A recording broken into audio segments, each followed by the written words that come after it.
uus aasta käes ja kaob meeletu kiirusega. Mis aga on pöördvõrdeline meeletule kiirusele, on selle auto ehitamistempo. Nimelt viimati tegin auto juures midagi detsembri keskpaigas.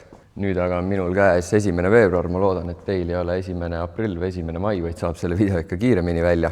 Kõigepealt kuu aega ei teinud ma üldse mitte midagi ja siis viskasin pilgu peale sellele nimekirjale, mis eelmise osa lõpus tehtud sai ning kohe sai selgeks, et ma ei saa neid komponente eraldiseisvatena vaadata, vaid pean kõiki korraga planeerima, sest nad peavad seda real estate'i siin korraga jagama.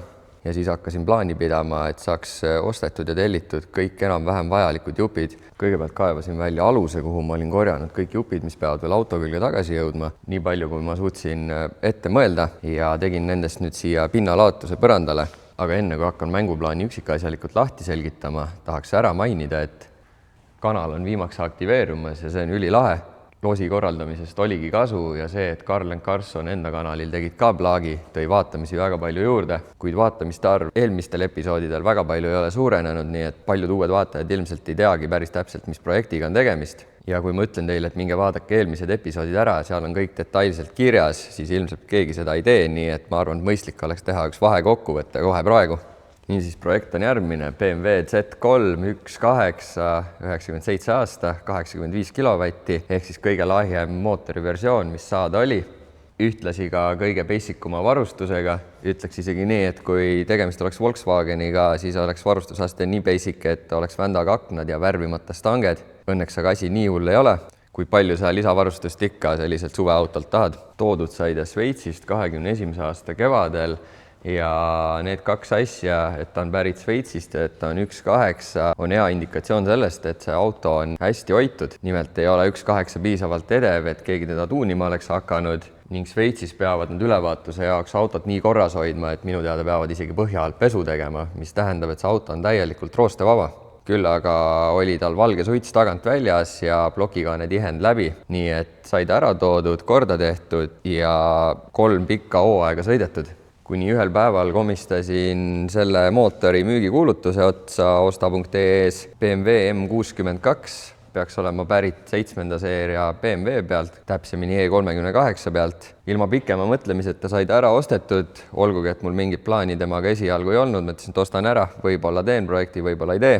Aga sealt edasi seda mõtet peast välja ei saanud ja sama aasta sügisel saigi auto laiali tõmmatud. Esimese asjana tellisin poolakat swap kit'i, sest jalgratast pole vaja leiutada, neid mootoreid on E36-le varem palju paigaldatud ja miks ma ütlen E36, mitte Z3, sest Z3 oli BMW jaoks sohilaps, mis siis tähendas seda, et auto visati kokku kõikidest olemasolevatest juppidest, et saaks võimalikult odavalt konkureerima Miataga, nii et see auto on esisillast E36 ja tagasillast E30. Siis parasjagu oli CKG Karlil, Mersu Karlil, siis mitte Audi Karlil, ülejäänud üks esimese seeria 6-käigu kast, mille ma talt pool jõuga ära võtsin.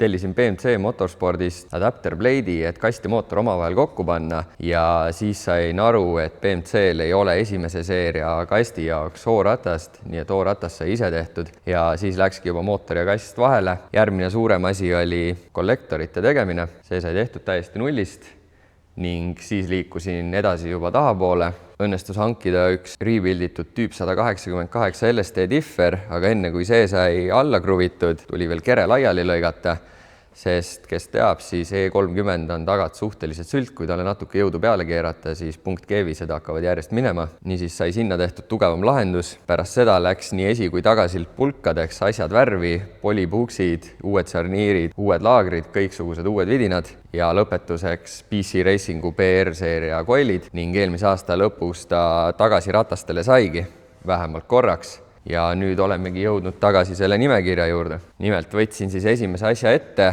füüsiliselt kõige suurema airfilter box. Õhufilter küsib kõige rohkem kinnisvara, nii et see dikteerib väga palju teiste asjade paigutust. Alles on mul eelmisest mootorist vana õhufiltri box, mis elas seal.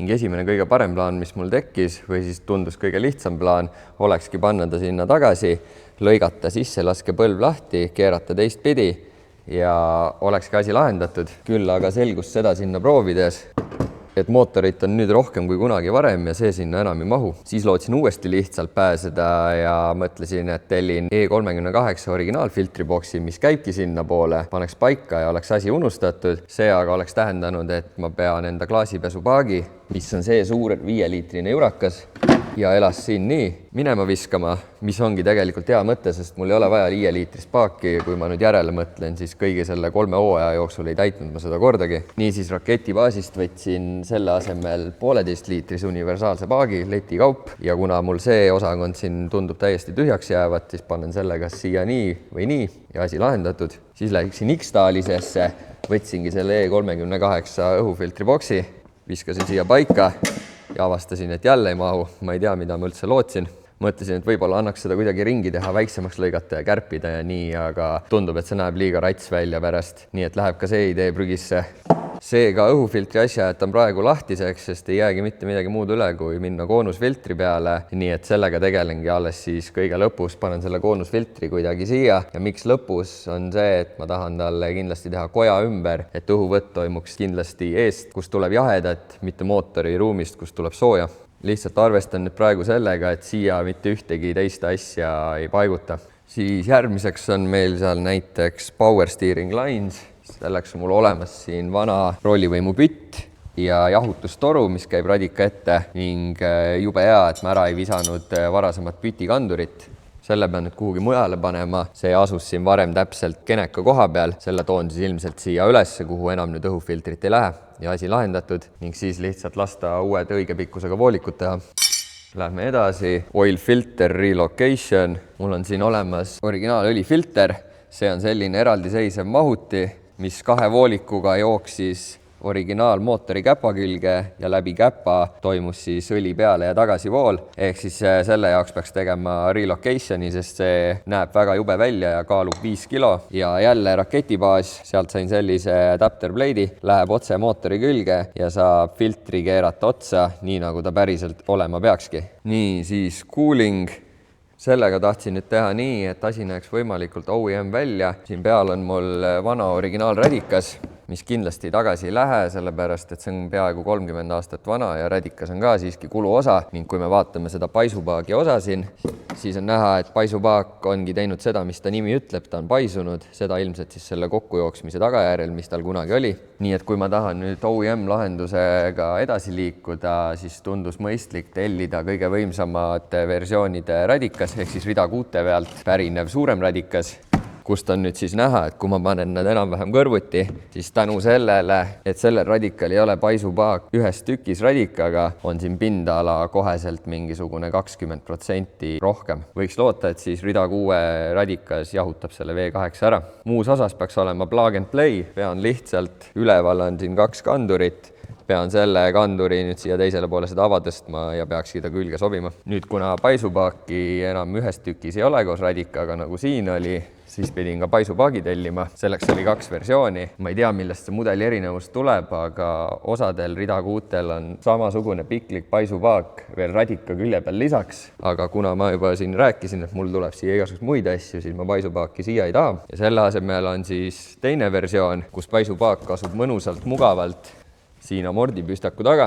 Ja miks see veel eriti hea on see, et see on kapoti all kõige kõrgem koht, nii et ilmselt õhutamisega on ka kõige lihtsam. Nüüd selle paigaldamiseks on mul vaja siia kõrvasid ja õnneks need ma sain United Motorsist tellida. 3 tükki, 2 tükki ülesse ja 1 siia alla ja need plekitükid peaksid äkki järgmine nädal saabuma. Paak ise on tutikas, Intergarsist B-varu osa. Jahutuse jupp ei tasu mitte kunagi panna vanu, alati uued. Ning nüüd, kuna radikas läheb selle koha peale, kus ta mõeldud on ja paisupaak läheb ka selle koha peale, kus ta mõeldud on, siis sain ka tellida veel radika overflow toru paisupaaki. Peaks olema siis plug and play nüüd siia. Ja mis kõiki teisi jahutusvoolikuid ja torusid puudutab, siis need ilmselt tuleb teha jooksvalt vastavalt vajadusele ise. Ja siis kuidas ma kavatsen sundjahutust tekitada, sest ventikat mul siin mootori küljes ei ole ja ilmselt ei tule ka. Tulin sellise mõtte peale, et hangiks originaal accessory ventika, mis oli Z3-del, millel oli konditsioneer. Minul seda ei olnud ja käib siia ettepoole radikat. Tal on 2 kiirusega mootor ning nii palju, kui ma internetist olen lugenud, kui temast tekitada sundventikas, siis ta peaks ilusti ära jahutama. Ja kui keegi nüüd ütleb, et sellest ikkagi ei piisa, siis panen hiljem ühe elektriventika siia teisele poole veel. eelmine kord hakkasin rääkima juba sellest crankcase ventilation delete'ist ja catchcan'ist. Kohe täna veel sellest ei räägi, ootan, et klapikambri-kaanet tuleks pulbervärvimisest tagasi. Küll aga saan näidata ühte ilusat tükki, mille Harli mulle raketibaasis tegi mulle sellise catchcan'i. Kuhu ma selle nüüd veel panen, päris täpselt ei tea. 2 võimalust, üks oleks siis siia kuhugi radika külge või siia serva, mis on hea lahendus, sest siis jääb see filter minust endast kõige kaugemale ja ehk ei tunne siis sõidu ajal lõhna, kuigi mugavam koht oleks tal kas siin taga või üldse siin sees, aga siis on oht, et hakkab mulle salongi tõmbama õlihaisu sisse. Kuidas ma täpselt selle ühendan ja tagasi voolut teen, sellest räägin siis, kui hakkan teda juba paika panema ja nagu ütlesin, need klapikambri-kaanet kohale jõuavad. Ning hakkabki nimekiri lõpule jõudma. On jäänud veel eku ja wiring, kastis ka enam midagi olulist ei ole. Need on kõik M62 ülejäänud jupid. Siin on mu süütepoolid, muus osas kast tühi ja nüüd siin maas on siis 2 harnessi, minu 1.8 pealt pärit juhtmestik koos pooli ja aju ja kõigega. Väga heas seisus, kõik pistikud on heas seisus ja nii edasi. Ja nüüd kõrval täpselt samast ajast pärit, mõlemad peaaegu 30 aastat vana, aga kuna see on 1.8 pealt, mida keegi ilmselt mitte kunagi näppinud ei ole, aga see on nüüd V8 pealt, mis tähendab, et see on ilmselt 5, 6 või 7 auto peal oma eluaja jooksul elanud, siis see näeb palju nutusem välja, kõik isolatsioonid on katki, rüüd on kuumatsüklitest kangeks kuivanud, lambdapistikud on pooleks ja järjest rohkem hakkabki lõhnama selle poole, et tuleb see kõik minema visata, nullist teha ja stand-alone'i peale minna. Ma arvan, et paljudele see meeldib, mulle väga mitte, aga kui tuleb teha, siis tuleb teha, kuid sellist otsust ma veel tänases episoodis vastu ei võta. Nii et nüüd ei olegi midagi muud kui tagasi pukkidele ja hakkan kõiki neid komponente siia sobitama ja kui midagi nüüd paari päeva jooksul veel peaks saabuma, siis filmin juurde ka. Alright, hakkasin siis eelmine nädal mock-upiga pihta. Kõigepealt panin selle radika külge, nagu ütlesin, peaks suht lihtne olema. Tõstsin ülemise kinnituse lihtsalt teiselt poolt auku siia, aga selgus, et radikas ikkagi vahele ei mahtunud, sest vana radikas oli kitsam ja selle tõttu alumine kandur, mis siit paistab, oli liiga pikk, nii et pidin samasuguse tellima nagu teisel pool. Selle panin ruttu United Motorsi tellimusse lisaks ja seal tellimuses oli põhiliselt siis tegelikult paisupaagi kandurid, need 3 tükki siin, 2 ülemist, millega paak kinnitub mutritega siia torni külge. Selle ühe suurema ülemise ilmselt kärbin samasuguseks pisikeseks nagu teine on, sest ridakuutel on siin küljes veel mingisugune agregaat, mida mul ei ole, nii et mul ei ole nii suurt tükki vaja. Ja siis 3. on paagi alumine, kus ta lihtsalt istub punniga selles avas. BMW pidamine ei ole tegelikult üldse nii kallis, kui margi esindusest saab 4 juppi 21 euroga.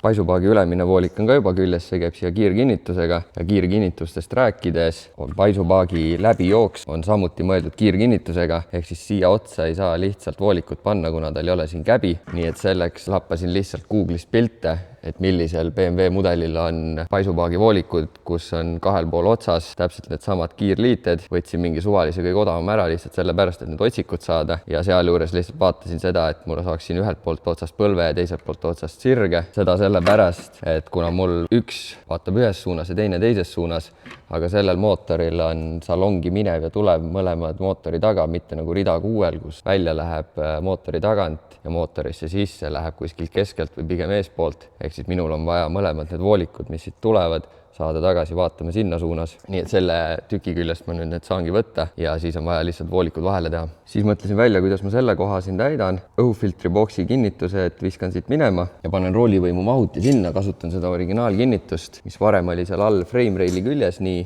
nüüd ma ilmselt kärbin ta väiksemaks ja panen hoopis nii pidi siia ja siis saan selle mahuti sinna võimalikult torni lähedale ja jääb mul siia ruumi catchcan'i jaoks. Nii et kui selle saan ka paika, siis on mul hunnik roolivõimu voolikuid, mis nüüd tuleb kõik uued teha, sest pikkused muutuvad ja lisaks oli vana mootori küljes teistsugune pump, nii et need fittingud poleks isegi sobinud. Uuel pumbal on otsad samamoodi banjodega nagu roolilati küljes seal ja et vaadata, et ma voolikutega kuidagi endale jalgu ei jääks õlifiltri vahetamisel, paningi õlifiltri koos selle adapteriga ka seal külge, et nüüd kui ma voolikuid teen, siis saan nii teha, et mul oleks õlifiltrit mugav vahetada vähemalt. Kui sinna taha kaugusesse veel piiluda, siis paistab sealt eelmises osas tehtud roolilati muff. Ja miks ma sellest rääkida tahan, on see, et pärast eelmist videot tekkis kohe üks huviline, kes tahtis endale ka sellist muffi saada, ütles, et välismaalt tellida ei taha, et Eestis saab kiiremini kätte ja nii edasi. Nii et tegin neid igaks juhuks kohe 2 tükki, et kui tekkis üks huviline, järsku tekib ka teine huviline. Reaalsus oli see, et lasin nad kiiresti ära toota ja pärast seda oli huviline kadunud. Nii et kui sa tunned, et sul võiks olla veits jäigem roolilatt, ma mõtlen, siis libise mulle DM-idesse, 2 tükki on saada, limited run juurde ei tee. Panin ka külge selle sundvendi, millest nüüd üks koda on siin ja ventilaator on seal, muidu külge sobis täpselt nii, nagu olekski selle auto jaoks mõeldud. Küll aga teda puhastades ja külge pannes tundus ta mulle, et on pruunim kui võiks olla. Nii et võtsin ta küljest ära sealt ja proovisin talle toidet, ei liigutanud, laagrid samamoodi ragisesid. Nii et võtsin kaane maha ja nüüd ta ei käi enam üldse ringi. Ja nüüd ma veel päris täpselt ei teagi, mis ma temaga teen. Varuosa koodina ainult mootorit ei ole. Originaal terve assembly maksab koos käibega 700 €, seda kulutust ma ilmselgelt ei tee. Samuti ei võta ma 100 € hiinakat juba puhtalt sellepärast, et pildi peal näevad nad täiesti teistsugused välja ja pealegi see tükk ainuisikuliselt vastutab selle eest, et see auto mul üle ei kuumeneks, nii et hiinakaga siin leppida ei saa. Ja siis ise ei tulnud selle pealegi, et on olemas selline asi nagu Google Lens, nii Google Lensiga hakkas kohe vastuseid internetist tulema. Siit pealt kuskilt rooste vahelt on näha kirja Kanada ja paari numbrit ning nüüd tänu Lensile sain ma sinna Kanada ette sõna, milleks on Siemens ehk siis Siemens Kanada. Tundub ju logistiliselt väga ebaloogiline, et miks Siemens Kanada, kui Siemens on Saksa ja see on puhtatõuline E36 põhimõtteliselt, siis võib-olla fun fact vahele, et olgugi, et tegemist on tõepuhta rullikaga, siis tegelikult on see auto ja eranditult kõik Z3-d toodetud tegelikult South Carolinas, USAs. Nii et olgugi, et see on eurospec, on see auto mul nüüd koos V8-ga tegelikult hoopis tõupuhas hot rod. Nii et selle mootoriga rohkem seekord ei tegele, hangin uue ja siis vaatab jälle. Panin ka külge juba klaasipesupaagi, hea lihtne poole tunni ülesanne, aga vahepeal ongi vaja siukseid lihtsaid kiireid võite, et motti saada. Alguses mõtlesin, et panen ta tulemüüri külge, aga kuna tulemüür on nii ebamääraselt viltu, siis see kronsa oleks läinud mõttetult keeruliseks. Pluss kui paak on seal, siis kujuta ette, et siin on kapott, siis on päris raske teda täita. Nii et siin see must vahesein oli parajalt täpselt püstloodis, tegin talle alumiiniumlatist masti, veits matt musta, teiselt poolt poltidega läbi ja küljest ongi. Nii et nüüd ei ole muud kui natuke laiali lammutamist, et saaksin plekitöödega tegelema hakata ja siis näitab jälle. Mingi teadmata arv päevi nüüd möödas ja plekitööd selleks korraks jälle tehtud. Ilusti uuesti värvi all ka. Said siis paika ka kõik need 3 asja, millest enne juttu ka oli. Siia kinnitub catchcan, siia roolivõimu mahuti ja siia tahapoole paisupaak. Catchcani jaoks kasutasin ära vana õhufiltri kronsat. Võtsin ta siit lahti, keerasin teistpidi, andsin talle väikse painde ja punktisin külge tagasi ning alla panin lihtsalt jätkumutri otse koopa külge. Nii et nüüd catchcan istub siin ilusti niimoodi pool viltu. Roolivõimu paagi jaoks kasutasin siis, nii nagu ütlesin, seda originaalkandurit, trimmisin teda väiksemaks, väänasin ka veits selle jalgu ja sain alt kinni keevitada ja ülevalt punktida ja istub ilusti see ka paralleelselt. Ning siis paisupaagiga oli suhteliselt lihtne, panin need kronsad paagile külge, tõssin ta siia paika, vaatasin, kuidas ta täpselt siin istuma peab. Sain ära punktida ülemise, teise poole tegin poole väiksemaks, selle suure osa, nagu sellel teisel klipil on näha, lõikasin siit ära, väänasin talle uue jala siia poole, punktisin selle ka kinni ning siis, kui ülemised olid juba paigas, siis alumise otsustasin üldse panna neetidega läbi koopa, sest tal olid juba 4 punktkeevise ava sees ja siin poleks mul lihtsalt olnud põletiga ruumi keevitamiseks. Ja koopa poolt näeb siis välja selline. Tegin samamoodi lokaalsed parandused nagu kevadel, kui ABS-i pumpa ümber tõstsin. Siin taga siis on ABS-i pumba uus asukoht. Tookord tahtis auto vägisi selle kummikatte pärast põlema minna, et seekord olin veidi targem, panin teiselt poolt punkti ära, vaatasin, kust pruuniks hakkas minema ja siis lõikasin vaibanoaga lapikese ära. Tegin keevised lõpuni, natukene seam-sealerit, et oleks enam-vähem samast tasapinnast ülejäänud kummiga ja siis värvi peale. Veits laiguline on, aga logar varjab enamiku ära anyway. Viskan need vidinad nüüd külge ka, siis saab paremini aru täpselt, kuidas kõik välja näeb. Tõmbasin siin nüüd asju natuke koomale jälle. Tuleb välja, et isegi radikalõdvikutega läks peaaegu hästi. Alumine sobis otse külge, ülemist tegin mõlemalt poolt otsast küll lühemaks, aga siin ikkagi see paine veits ajab voolikut kortsu. Otseselt kortsu ei lähe, aga on oht, et võib minna, nii et selle peab uue tegema. Igatahes, potskud kõik küljes. Catchcanil isegi siin proovimiseks juba põlved külge pandud, ehk siis see sai siia siukse viltusesse asendisse pandud. Kasutasin ära selle sama vana õhufiltri kopsiku kummileevendeid, nii et on ilusti jalgade peal siin, täpselt nagu ka roolivõimupoisku, et saavad siin vabalt vibreerida. Teoreetiliselt nüüd selle asendi tõttu saab siia sellesse kolmnurka õli küll koguneda, et tagasi voola, aga keda huvitab. Ja paisupaak siis umbes täpselt nii, nagu ta ridakuutel seal asetseb. Minu jaoks oligi lihtsalt oluline, et pealispind oleks ilusasti paralleelne kaitsmekarbi kaanega ja samamoodi tagant oleks need jooned paralleelsed. Eelmine kord lubasin, et järgmine kord räägin klapikambri kaantest. Ma nüüd siis räägin nendest. Nimelt ma tahtsin nad värvi viia, sellepärast et nad olid viimistletud vedelvärviga ja olid läiki mustad ja see mulle väga ei meeldinud. Ei olnud väga OEM ja samas ei tahtnud ma neid ka selliseks surhekasalliks teha, nagu nad originaalis olid. Nii et otsustasin minna täpselt selle sama mustliivaga, mis on siin tsikli küljes. Tulid väga ilusad. Eelneva klipi pealt on näha, et seda oksiidi paistis enne väga palju läbi selle vana värvi alt. Pluss ma olin selle 10-kordse mootori sisse välja tõstmisega suutnud nad juba ära kaestada, nii et nüüd on asi veidi parem. Aga miks ma eelmine kord nendega kiirustasin ja lootsin, et ma saan nad eelmise video lõpuks värvitud ja külge ja nii edasi, oli tegelikult see, et ma esialgu tahtsin klapikambri kaani tuulutused lahendada keevitades, nii et ma puurisin sinna augud ja viisin need kaaned kiirelt keevitajale ja 5 minutit hiljem keevitaja helistas mulle ja ütles, et seda ei saa keevitada, et see on magneesium või siis tähendab tegelikult silumiin ehk siis suure magneesiumi sisaldusega alumiinium. Jäänudki mitte midagi muud üle, kui AMR aitas külmkeevitusega untsu läinud kaane korda teha ja siis puurisin need avad suuremaks ning otsustasin hoopis võtta radika fittingud, kus on AN-id. Ühel pool otsas on M22x1,5. Kõikidel universaalsetel radikatel on tavaliselt selle keermega väljundid, teisel pool otsas on mis iganes AN sa soovid ja siis mõtlesin, et panen nad keermega sinna kaane külge, aga kuna see gaas on siin ise nii õhukese seinaga, siis tundus targem hoopis ise mutter treida ja kuna ma tegin selle kaane ava sinna üsna ülesse serva, et võimalikult vähe õli pritsiks torusse, siis käia siin mutril serva maha, nii et nüüd, kui ma selle kinni keerasin sinna, siis see mutter püsib ise paigas ja ei ole ohtu, et aja jooksul see mutter tuleb lahti ja kukub mootorisse, vaid ta ei saa sealt ära taganeda. Nii et jah, siin on üks juba küljes, 90-kraadine põlv ka ja teise panen ka nüüd kohe külge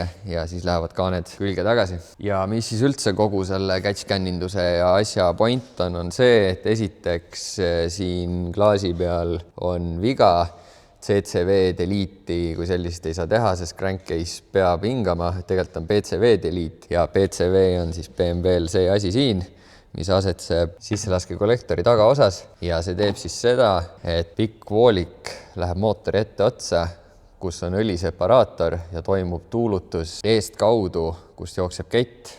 Toimub tuulutus nii klapikambri kaane kui mootori alumise otsa vahel, aga kuna see tuulutuse võtt on täpselt seal, kus õli nii hullult pritsib, siis väga palju sellest õlist jõuab siiski siia membraani ja need aja jooksul umistuvad ära või jäävad kinni ja siis juhtub see, et sisselaskesse hakkab lendama väga palju õli esiteks, mootor hakkab suitsema ja teiseks, kui see asi kõik läheb umbe, siis tekib mootorisse sisse ülerõhk ja hakkavad hoopis igasugused tihendid lekkima, mis on ka selle mootori üks suur probleem, et nad on kogu aeg õlised. Seega see asi siit nüüd läheb minema. Selle asemel sain samuti raketibaasist block-off kaane, lasin selle samamoodi AMR-is ära värvida mustaks ja nüüd siin olid juba pre-drillitud avad, millest mul esialgu läheb kasutusse brake boosteri jaoks ainult see keskmine ja üks nendest läheb kütuseregulaatorile, ülejäänud 3 panen pimedaks. Ja siis saabki teha ära AN voolikud, need 2 on siin veel catch-can'i äravoolu fittingud. Ehk siis ma teen nii, et catch-can'i alt voolab otse mootoriplokki tagasi ja sama voolikut pidid, aga siis hingab välikeskkonnaga. AN-i värk on jube odav, peaks mainima, süda läheb lausa pahaks ja kui see on tehtud, siis lähen hüdroskandi ja lasen teha endale hunniku roolivõimu voolikuid ja siis paneme juba kõik kokku. Kaaned tagasi küljes ja esimesed AN voolikud ka tehtud. Hetkel jäi natuke poolikuks, siin oli 90-kraadisega väga hea. teisel pool aga jäi 90-st natukene puudu, oleks vaja saada teravamat tagasipööret, nii et vahetan selle 120 vastu välja ja siis saab selle sinna lups külge. Samuti jäi praegu catchcan'i tagasivool alla plokki ühendamata, samuti olin võtnud vale nurgaga põlve, nii et need 2 tükki tellin kohe järgmine nädal ära. Ja siis sellega seoses on ka see PCV Delete, teeme selle vigade parandusega kõigepealt ära. Arker jube peenike täna. Ühesõnaga PCV Delete catchcan tehtud. Siis käisin hüdroskandis, võtsin sealt igasuguseid klambreid ja voolikuid ja lasin mõned pansod pressida. Nii et järgmiseks võtsin ette kütusevoolikud. Vanad jäid nüüd lühikeseks, sest lõikasin torud põhjal lühemaks, nagu eelmine kord näitasin. Nii et sain need alt paika, tunduvad kollektorist ilusti kaugelt eemal olevat. Tuleb siia poole peale ja läheb regulaatori poolt tagasi. Siis lahendasin ära vaakumisüsteemi. See block of plate nüüd paistab siit. Väiksemad avad keermestasin üle 1/8 tolli peale. Panin 3 tükki pimedaks ja ühele sirges tutsi püsti, millest nüüd tuleb siis see vaakumvoolik siin kütuse regulaatorile. Praegu jäi veel brake boosteri ots siin lahti, sest mul ei olnud käe pärast võtta kohe 1/4 kermega puuri. Nii et selle saan ka järgmine nädal siia külge, põlv on juba olemas ja siis on vaakumi asi lahendatud. Nii et kütusevoolikud on ka tehtud. Oil filter relocation sai ka tehtud.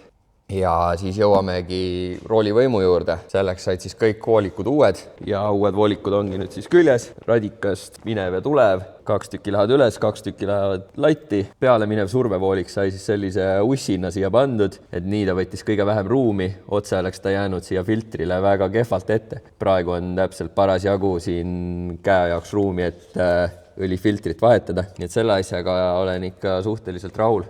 Sai ilus, kompaktne ja viisakas. Nii et võib ka selle maha tõmmata. Õhufiltrist rääkisin, sellega praegu ei tegele. Et see ongi tegelikult kapoti alt siit nüüd peale juhtmestiku ainus asi, mis on puudu. Muus osas on kapotialune, võiks öelda, et viimistletud. Pidureid ei hakanud veel õhutama. Jahutusest jäi nii palju pooleli.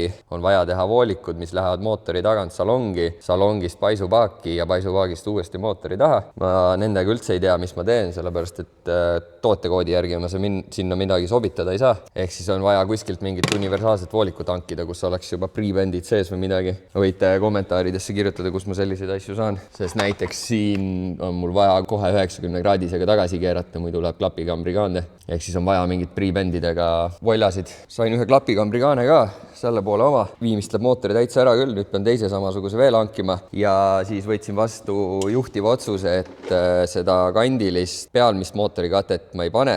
Esiteks ta on hästi kõrge, ma kardan, et mul ei mahuks koos stratbaariga ära või ei ole üldse kapoti alla ära. Ja teiseks ma ei taha seda ilusat ussipesa ära ka katta, sest nii on tal rohkem appearance'it, mis aga tähendab, et siis mul on siin 4 inetut kõrva fuel raili küljes, mis ma pean ära lõikama. See tähendab, et pean fuel raili üle värvima, mis siis jällegi tähendab, et on võib-olla aeg mingisuguseks aktsенtvärviks. Nii et kirjutage jälle kommentaaridesse, mis värvi teha võiks. Ja kui nimekirja vaadata, siis tundub, et ega ei jäägi muud üle, kui järgmise korra ülesanne on selge. Aju ja juhtmestik. Ühtegi komponenti mul hetkel selle jaoks ei ole, nii et tundub, et järgmise videoni läheb veel aega. Aga praegu hakkan pigem tänast hoopis ruttu monteerima, sellepärast, et muidu ei ole teil pühade ajal mitte midagi vaadata. Nii et pange ikkagi subscribe ja like ja kommenteerige igasuguseid põnevaid asju. Ning ilmselt järgmine kord näeme siis juba kevadel.